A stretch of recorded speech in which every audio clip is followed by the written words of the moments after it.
عید کا چاند دیکھ کر کون سی دعا مانگی جاتی ہے، تو میں مفتی صاحب سے گزارش کروں گا کہ وہ ہمیں بتائیں کہ عید کا چاند دیکھ کر کون سی دعا کریں اور اس کا کیا فائدہ ہوگا۔ جناب علامہ مولانا حافظ مفتی محمد فرحان سعیدی صاحب۔ بسم اللہ الرحمن الرحیم۔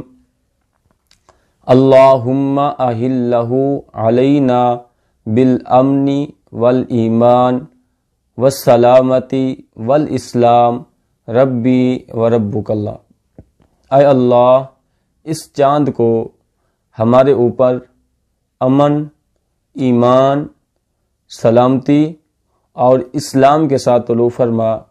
اے چاند، میرا رب تیرا رب اللہ ہی ہے۔ ناظرین کرام، آپ نے مفتی صاحب کا بیان سنا۔ انہوں نے فرمایا کہ چاند دیکھ کر ہمیں کون سی دعا مانگنی چاہیے، اور چاند دیکھ کر اللہ تعالیٰ سے التجا کرنی چاہیے کہ اللہ تعالیٰ ہم پر رحمتوں کو نزول فرما۔ ہمارے لیے یہ چاند جو ہے امن اور ایمان کے ساتھ سلامتی والا بنا۔ تو اسی کے ساتھ میں اجازت چاہتا ہوں۔ فی امان اللہ۔